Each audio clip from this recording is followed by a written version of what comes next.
Resuming. Hello there, this is EM Fresh for Fresh to the Extreme. And today we are riding at Wolf Creek Park in Fayetteville, West Virginia. In my screen here, I am riding with Larry, who's leading the way here, leading the charge. And behind me, you can't see him, is Roger. So Larry Fresh and Roger Fresh are behind me. Okay, so we just this is our first stop in our Dupont trip to North Carolina. And I'm very grateful they invited me along this time because now, actually, I've been riding all year long to get ready for this trip, actually get in shape for this trip. And I've been riding with Roger and Larry, though, because we're going to ride about 60 miles and probably put about 6,000 feet of elevation in these next 2 days. And so here we are. I am riding the high tower.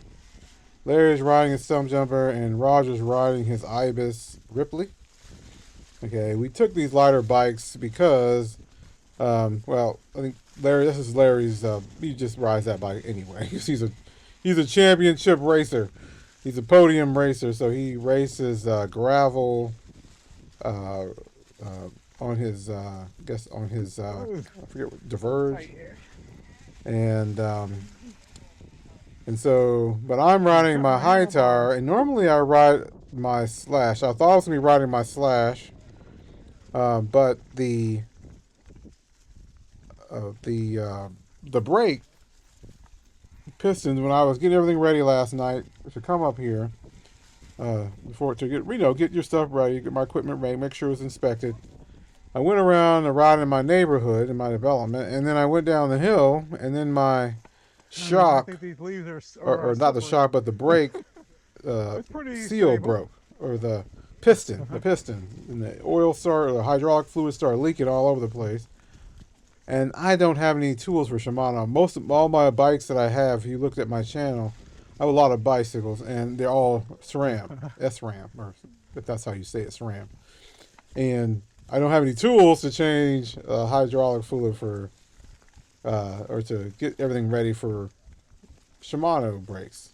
And so these are the XT brakes. I think these are the 8100s on the Slash. So I was looking forward to riding the Slash. It's a very good climber, very long, actually fits my body type.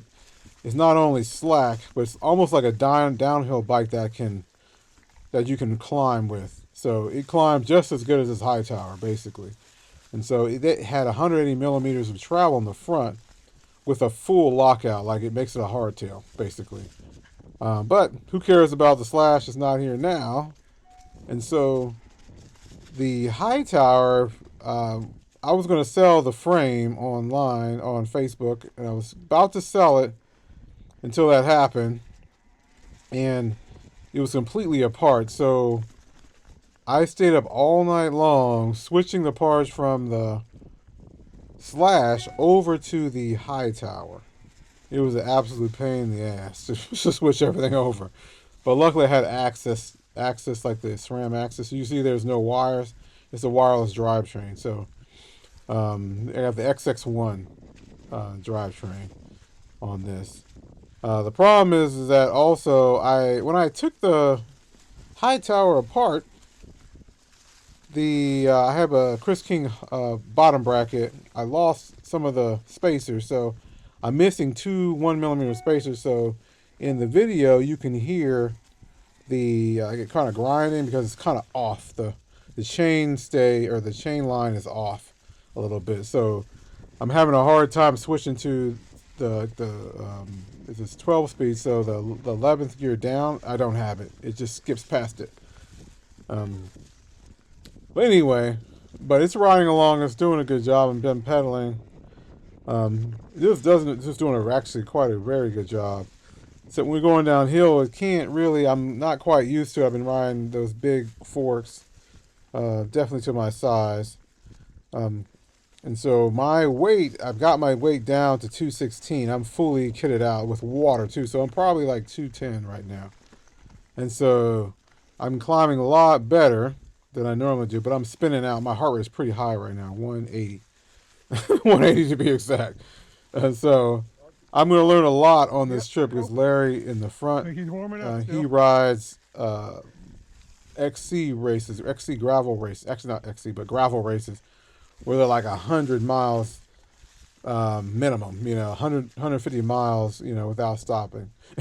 So you can see him just barely pedaling, but we're going pretty quick, and for anyone's standards. We rode last week with a group of people. I've been starting to ride with groups of people basically, and they were saying, "Oh man, Larry, man, he can go really, really, really, really fast for his age. He's like 61, I think, 61 years old."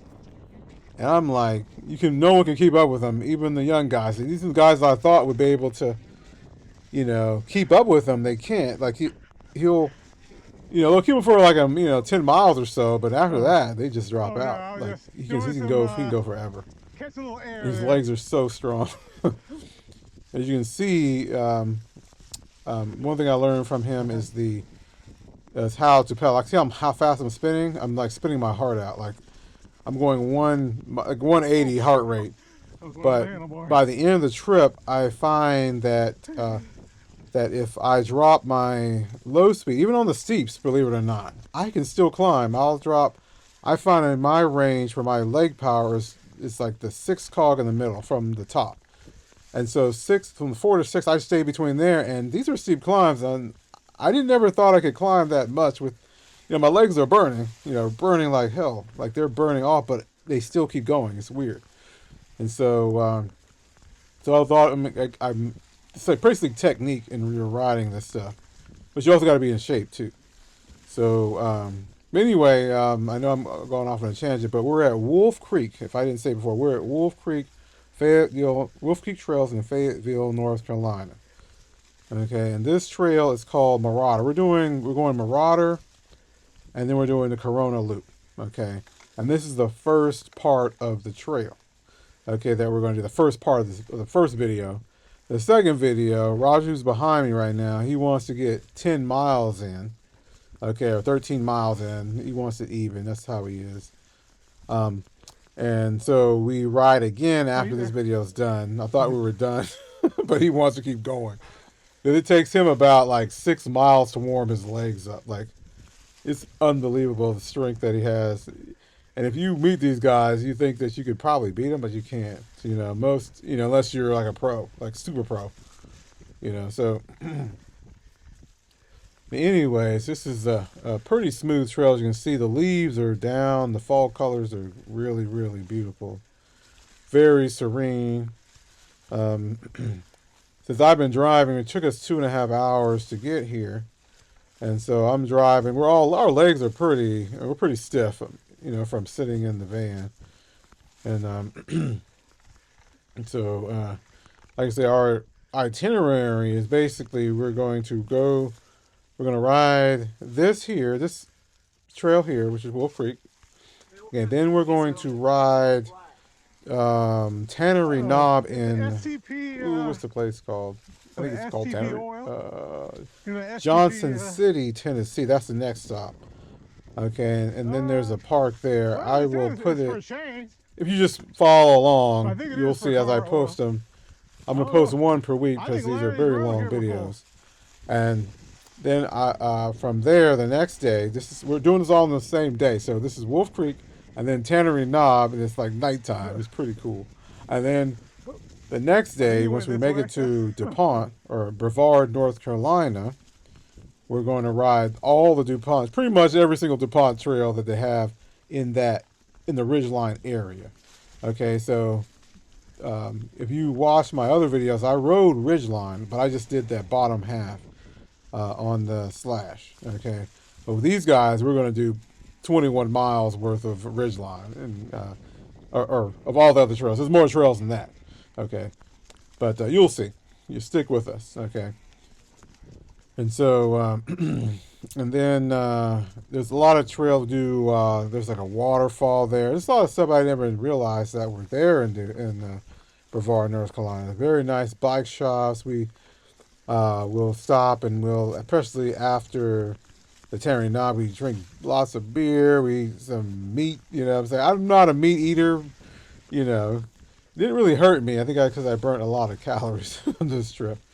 Um, but we'll stop and, you know, it's more than just riding the bike. It's just being with your buddies, you know, and these guys here, I'm just glad that they invited me along. I guess I proved myself, and these guys are really, really tough. These guys are just, I think when I'm riding along, it doesn't look like we're doing much, but I think the average person wouldn't keep up with us. I just don't think, because we've rode a lot of people, and I think when you know, I never really rode with groups, and then we started riding with groups, and I would think that I'm going to fall out, but these guys have pushed me so much that I'm like, well, I'm beating these guys that's been riding for, you know, it's not a competition. Okay, I want to get that clear, but I'm speaking in terms of myself and how sedentary my lifestyle was before I started to ride, you know, like a year and a half ago. Okay, like seriously like this, and I am like up there, you know, with this and with them. And Larry, he's just lollygagging and ride. Like, you can't keep up with him, man. Like, unless you're a pro, you're not keeping up with this guy. You know, and then Raj in the back, he's behind me. You can't see him. He's just like pushing me. I want to stop. Like, Russ, right now, my body is not used to this.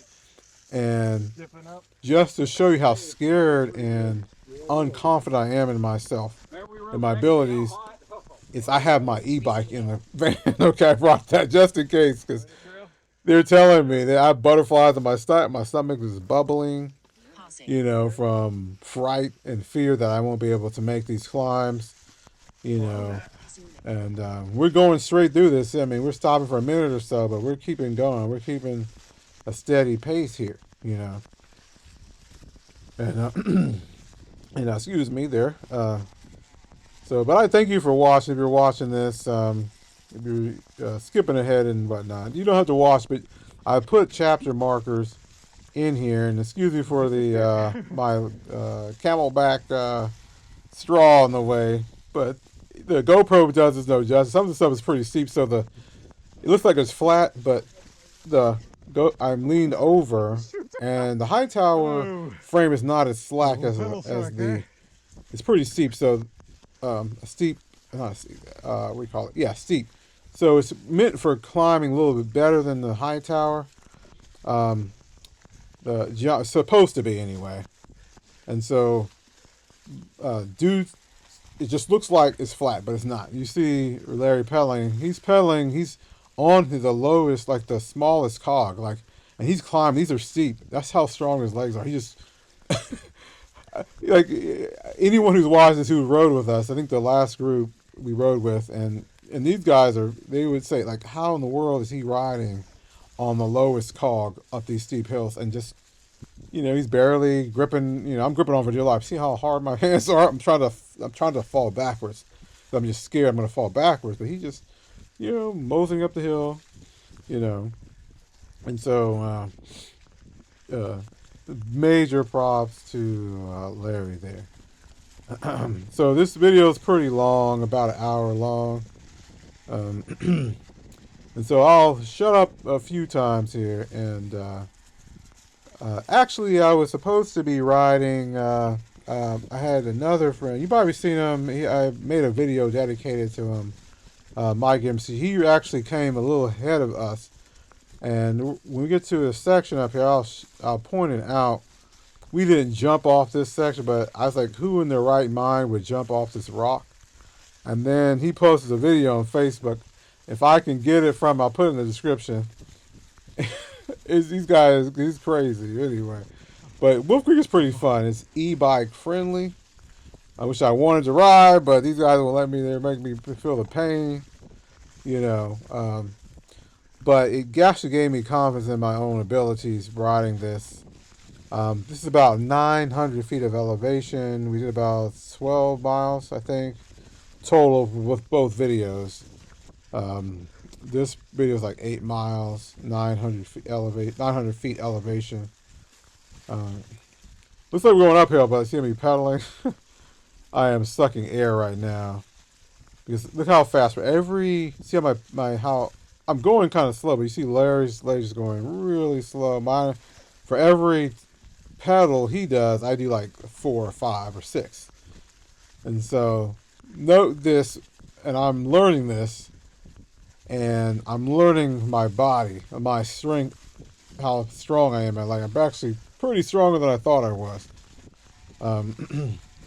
He's and throughout this, he'll tell me that hey, you need uh, to pedal in a harder gear to get your legs stronger, to just get your mind. It's all in your mind, all in your head.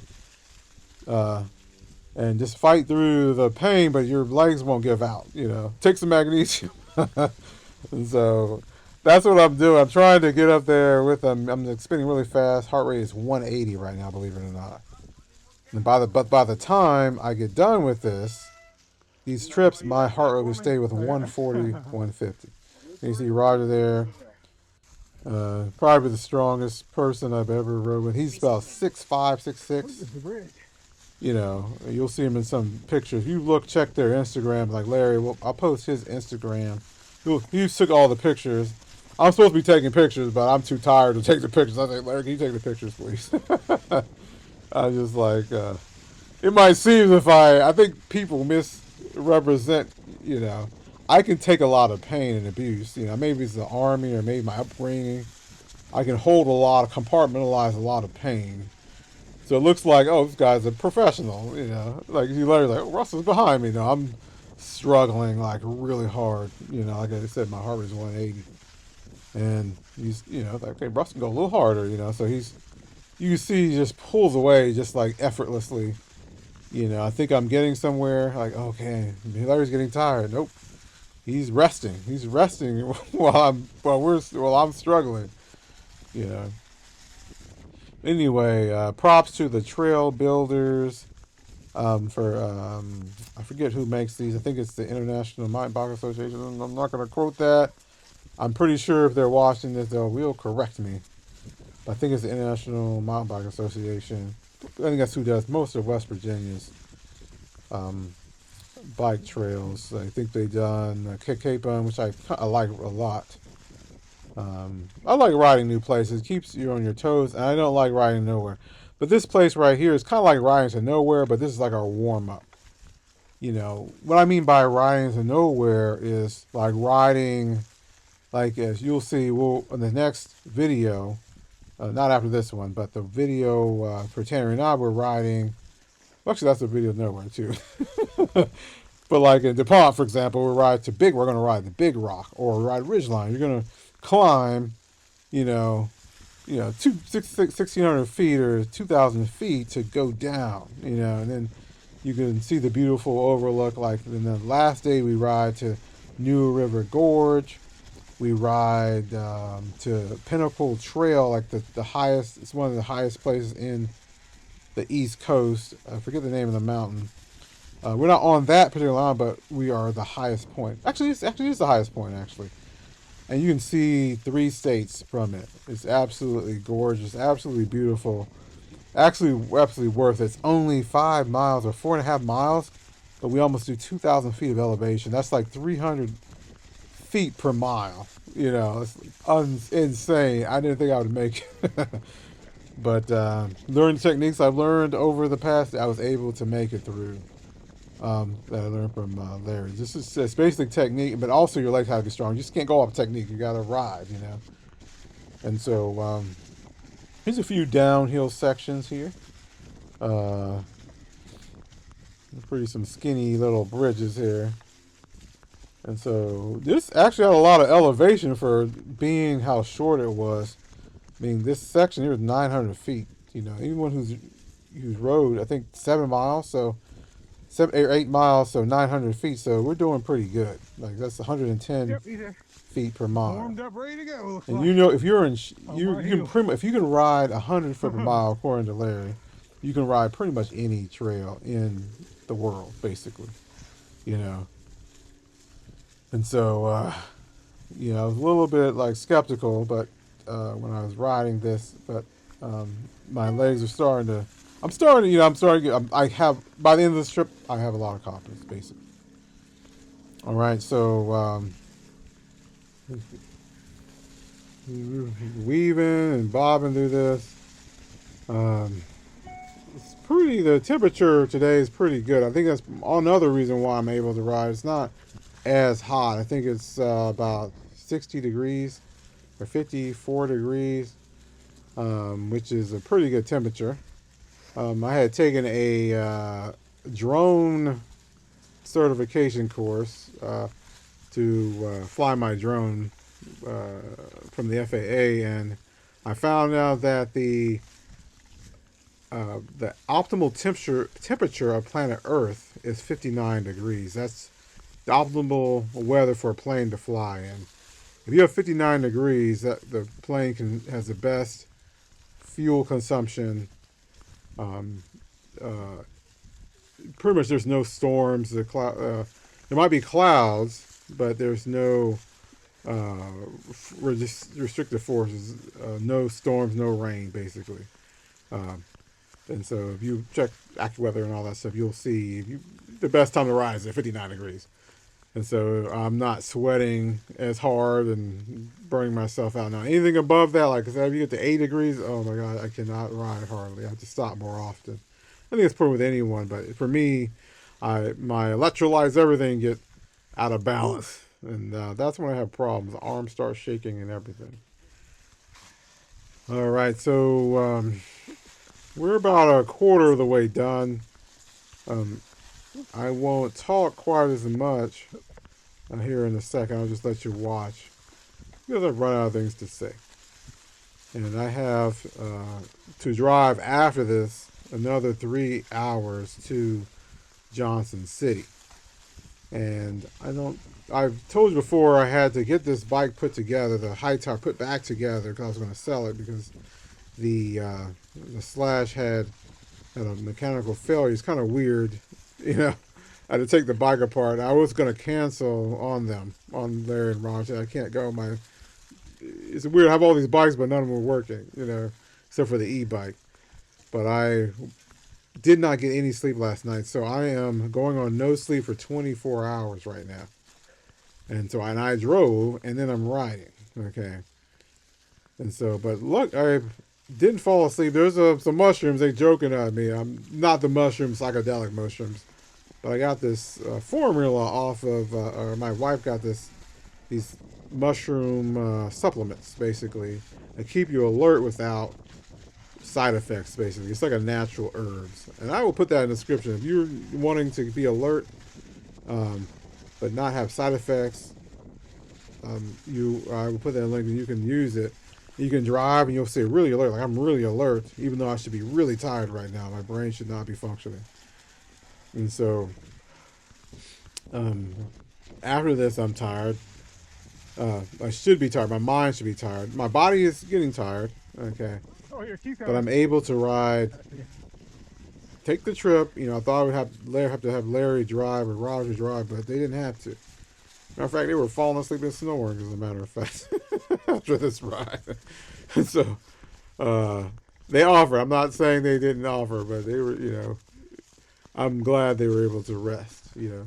And then I was able to make it to Johnson City, and then ride that, and then ride another 2.5 hours to Brevard, North Carolina. But the last 30 miles, that's when it wore off. And so I could feel myself being delusional. Everything started looking like flat and paper, you know, or we call those paper pop-up houses. Everyone's, you know, it was horrible, you know. But we were there. We made it to our destination and got some rest for the next day. And so here we go. You can see the leaves. Depending on where you're starting this video from. I have this video posted in certain areas. I've got some posted all trails and then trail force and then mountain bike project. Based on the trail they're riding, where you're riding at. Okay, so we're trying to figure out which direction to go. We're gonna do Black Diamond, or we're gonna do. If the high tower can take this stuff. This is the Black Diamond part, and there's little holes there. It looks like you can ride over it, but you see me, I almost fell over. Actually, I fell backwards. That's how steep it is. GoPro makes it look flat, but it's really like steep. And so, me and Larry decide. Roger played it safe. I think from experience, he knows. Hey, don't play it. This is our first ride. We got like 7 more rides to do. And so, and honestly, that actually hurt when I fell. Larry caught me. If he didn't caught me, I probably would have sprained my ankle really bad and then probably broke my wrist. But I fell back and he was there, and I just caught his shoulder, and I was able to maintain balance. He was held tight too, because I think he's 200 pounds. We have a 216. You know, not too bad, but still, it tells you how strong he is, and from making me fall. So you see me pushing up, and I'm actually quite shaken up because I fell backwards, hit my on my spine protector. My Camelback has a spine protector, and so that actually protected me from. But I'm knocked out. I have a little tear in my eye, actually. I kind of just want to go back to the van. Anyone who fell, it just takes a lot out. I think it probably took about 3 miles of energy out of me, because this is a hard fall. Even though it was just like an instant, it just takes your energy, that fall. You know, when you fall, when you hit the ground, it just sucks it out of you. And so I'm not doing too well right now. My ankle is killing me, really bad. But I drive on, not wanting to be a pussy, and so we're taking it easy. I tell my ankle's hurting a little bit, so I'm slowing down just a little bit for a little bit, just so I can get my bearings and my composure. And Roger's behind me just to make sure I don't fall out. And anyways, hopefully we're climbing a lot here, but we're going to get to some downhill sections that will give me my adrenaline, give you energy. You know, downhills just make you have energy. You know. So when you're riding to nowhere, you need downhills. Okay. And again, apologize for my Camelback straw because it's kind of steep right here. And you can see Larry's riding normally, but you see me sort of getting closer because I'm learning to, as I said before, to pedal on harder gears. Even though they're steep, it might not seem that you can pedal that. You know, pedal in a higher gear, so to speak, or a lower gear. Normally I'll be spinning the top of the cog, and then my heart rate's out. Right, but the leaves are so bad here, you can't see where it's going. I don't know. Larry said he never rode here before, but I think he has. Like, there's just no way. He's just going through this stuff like he doesn't, like he's been here, like he's rode 1,000,000 times. All right, and so we're having a hard time finding the trail. Leaves are everywhere. We try not to get hurt either, because there could be stone underneath the leaves or a hole that could just mess you up.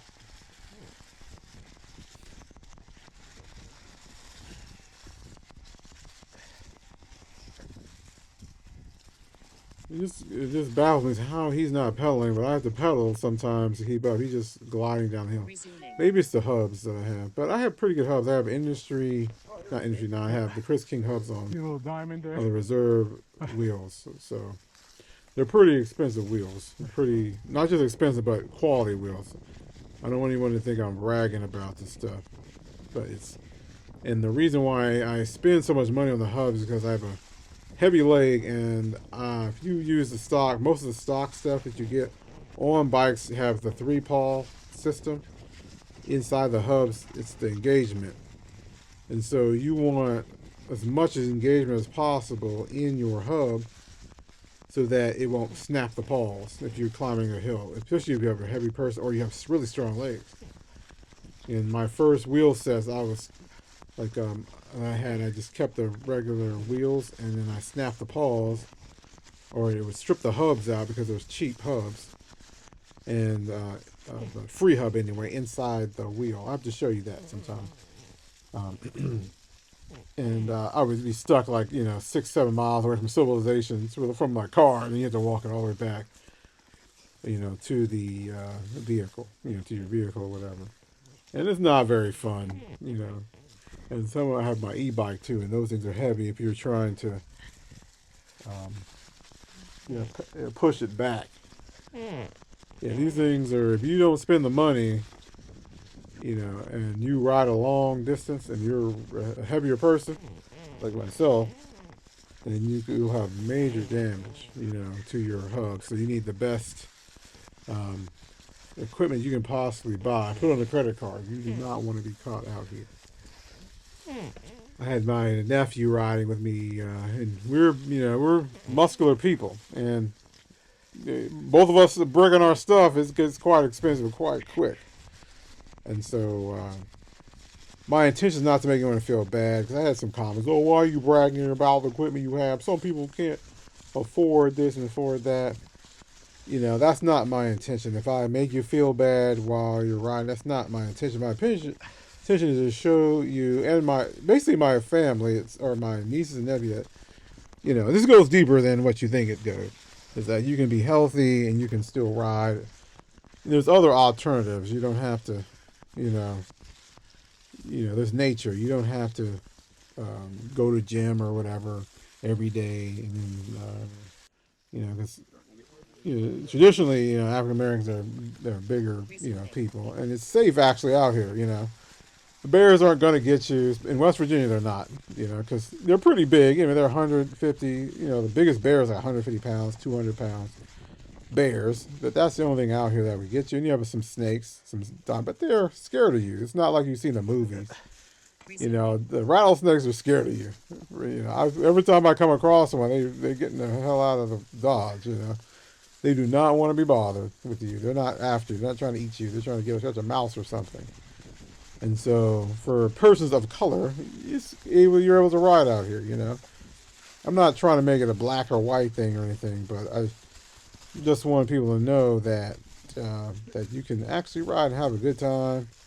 You can stay healthy, and I'm not trying to be Martin Luther King or anything like that. I am not the person to do that. There's other persons of color who's done this longer than I have.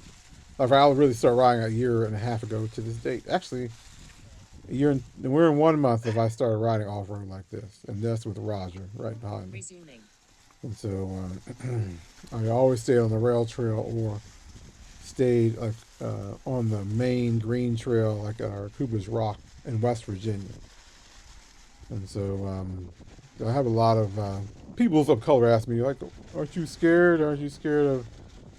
No, man, stop listening to that media, man. There's no one going to hurt you out here. Actually, if you're a white, they're actually quite baffled. Like, what's this guy doing out here? Why is this guy, And I ride with a lot of white people, okay? And there's some black people we ride with, And you'll see when we get to Dupont, there's a guy who's ranked really high. He's a black guy from Richmond, Virginia, named Angie. He has a YouTube channel called Angie Alone, and I was curious to see if there was any black. There's not very many black people riding mountain bikes, out here, and that's not why I'm doing it. I was just curious to see, if there's anyone riding. There's a few people, and when they ride, they're pretty good. You see Elliot Jackson and Angie Alone. Those are two people I know that are pro, that reach some success in this field. I'm too old to ride. So my time has passed, in that, and for other reasons, I don't think I'd be able to ride anyway. For other health reasons. Oh, you're gonna do it? I'm sorry. This is just basically keeps me going, keeps my health, my weight down, relax, keep my stress level down, and that's pretty much it. And so I'll leave it to you. I'll let you watch a few. I'll make commentary here and there. And as we go along, I think you're tired of hearing me talk for a while. And so I will shut up until we get to some of the more downhill sections.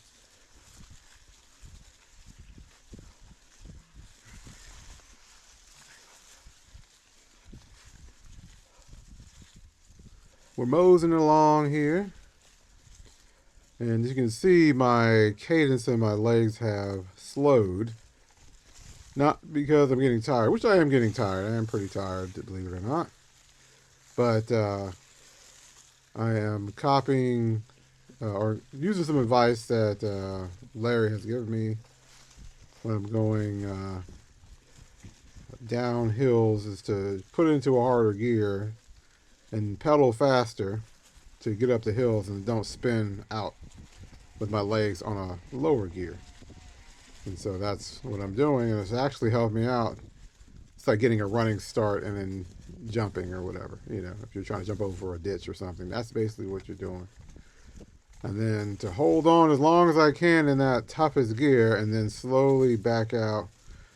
But what I'm finding is that I don't, my legs don't really get tired in like the middle gear, like it's a 28T to 32T, right in there.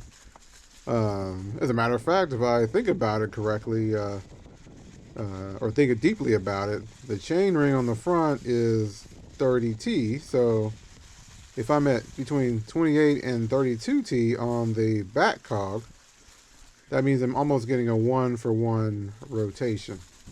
And so for every pedal, I'm doing one, the wheel will roll once.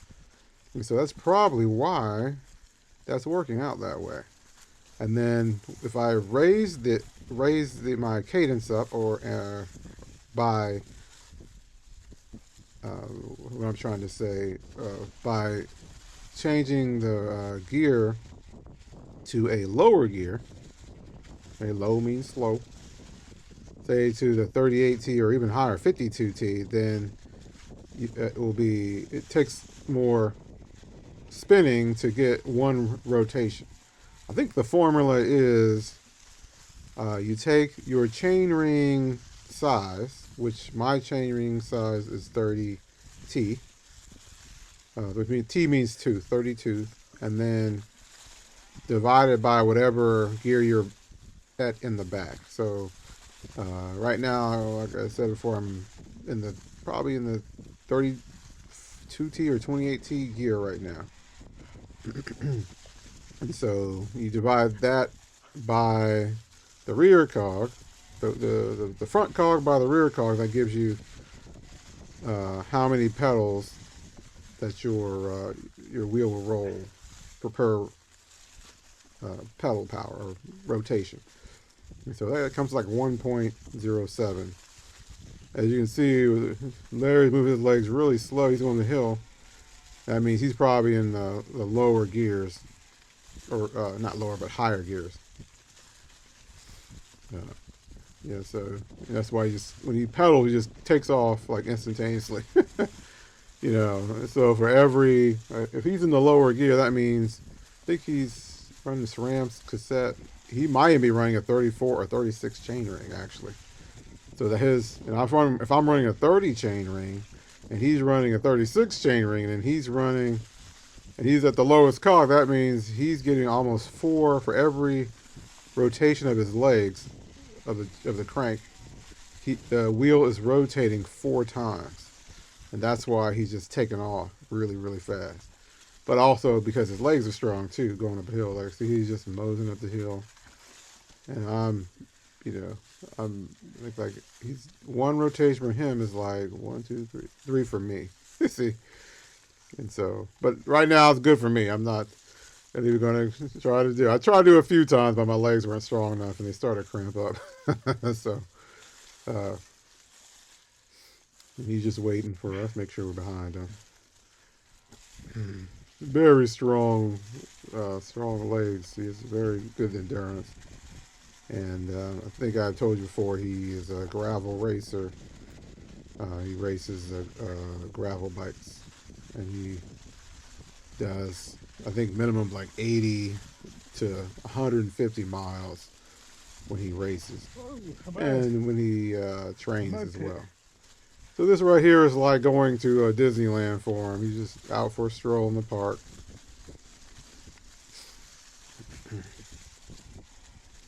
And then you might be saying, with Rogers behind me, I can hear him. And so I don't know if he didn't want to be on video today.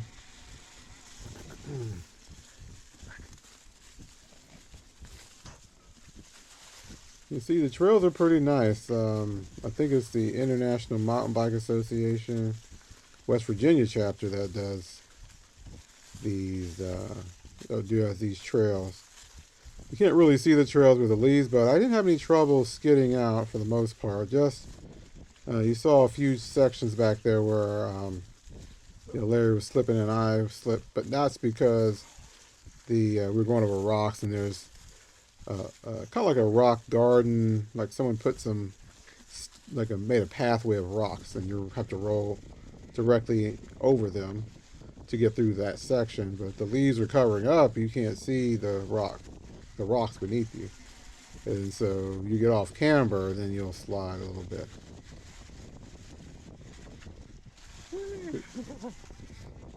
Yeah, my shock right now is the rear shock.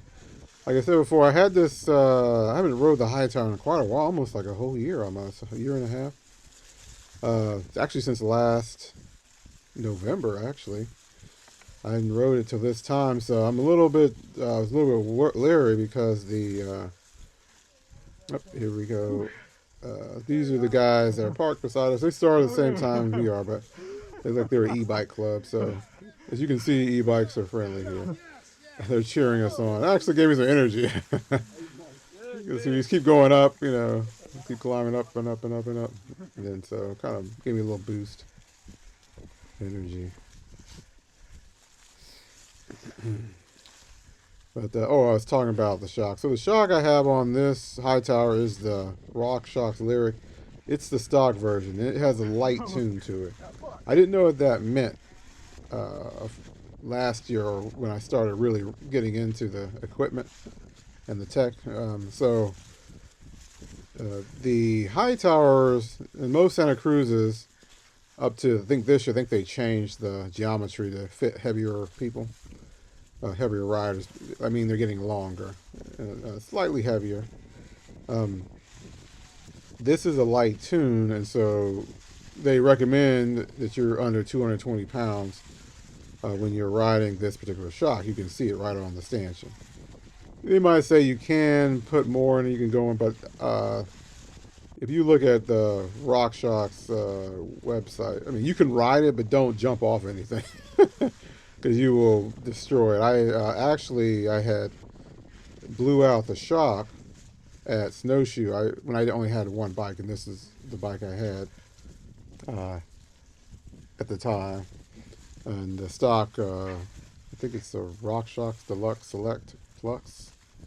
And so it doesn't have very many settings on it, but these shocks come factory tuned, kind of like an XC tune. Like you have a lot of compression. I can feel the compression. And that's what I like, actually, and a really quick rebound, actually.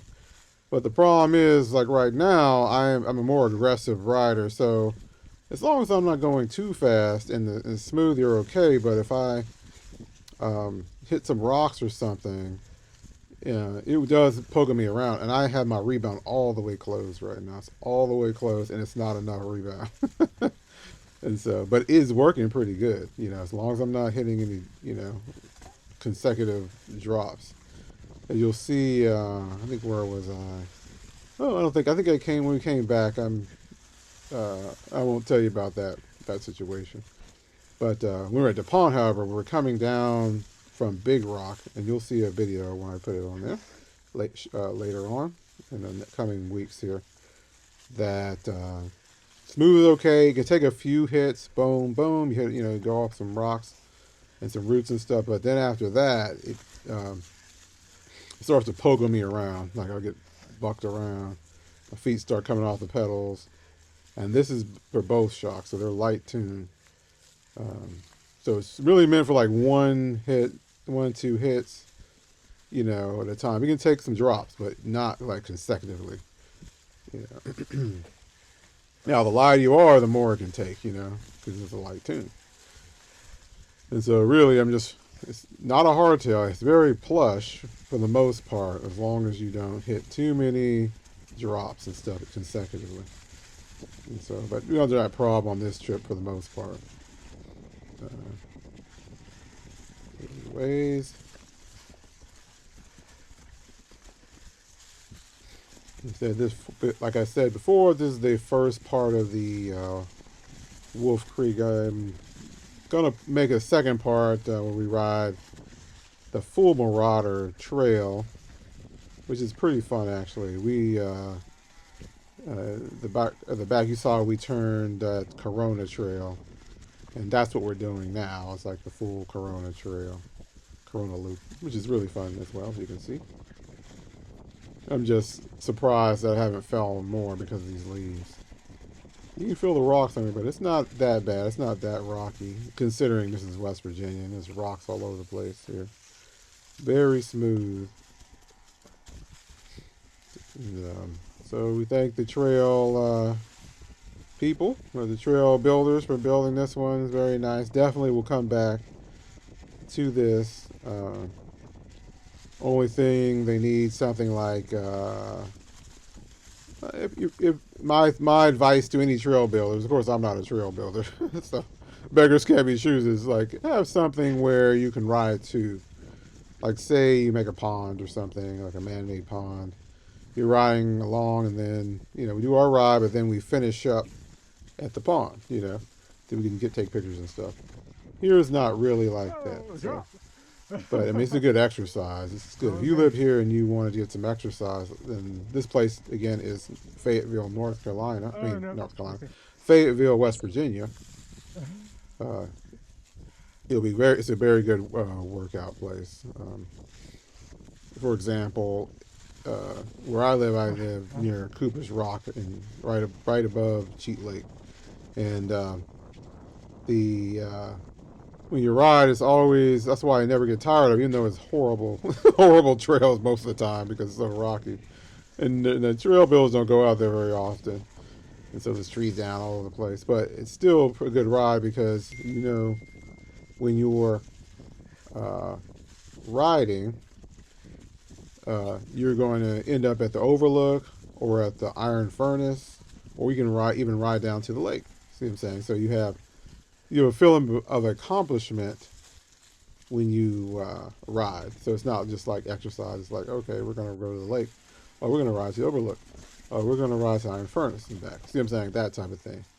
And so that's why it's a pretty good tourist destination too. We got a lot of people come through, traveling through West Virginia. They'll stop at the overlook. Just kind of like the New River Gorge, trails, So that's the cool thing.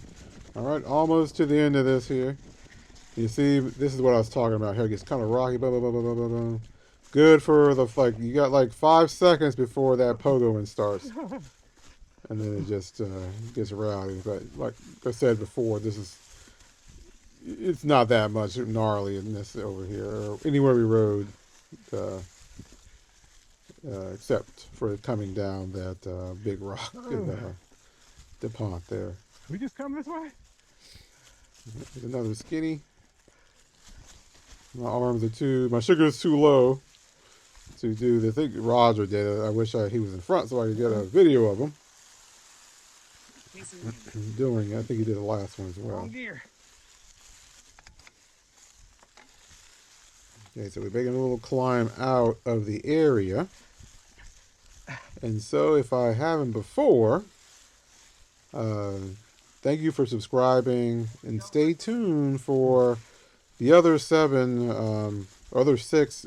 videos in this series of us traveling to Dupont. We're going to ride Tannery Knob next in Johnson City. I believe that's what it's called. And then we're going to ride pretty much most of the trails in Brevard, North Carolina, which is Dupont State Forest, which is one of my favorite places. Ridgeline is like the premier trail there. And there's some other trails too, but that's my favorite one. You'll see Larry shredding that one. He goes really fast on that.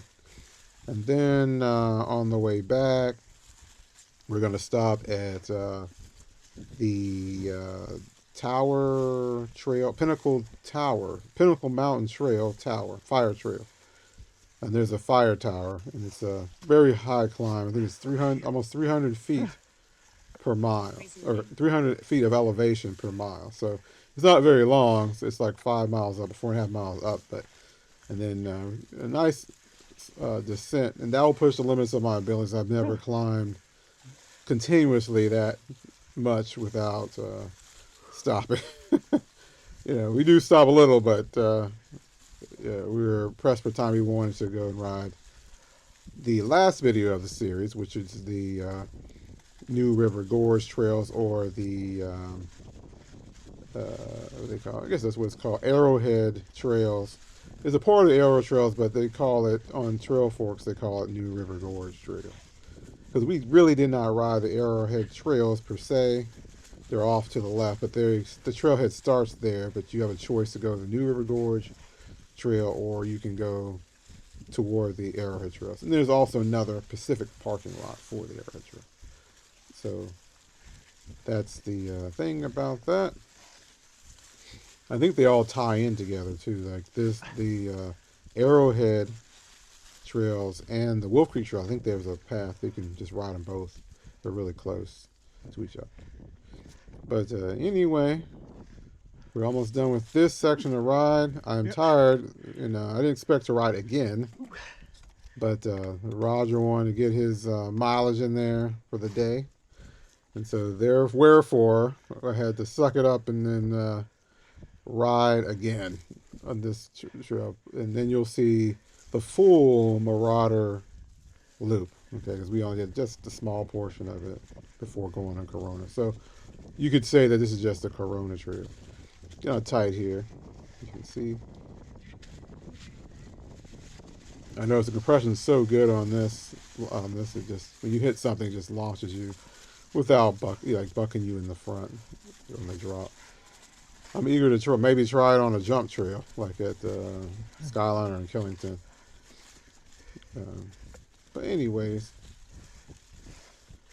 all right, and we will see you in the next video.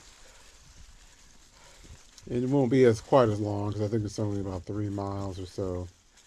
But it's a good, quick ride if you want to get some exercise. And,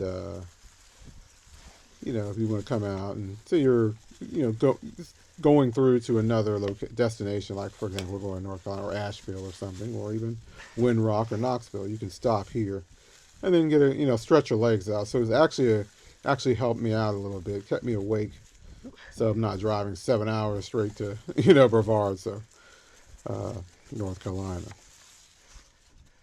Not quite the fanfare I wanted to climb out. I usually like going down into, the ending. But anyway, here we go. And I'm so tired. I'm taking all my might today. All right. Anyways, thanks for watching, and thank you for subscribing.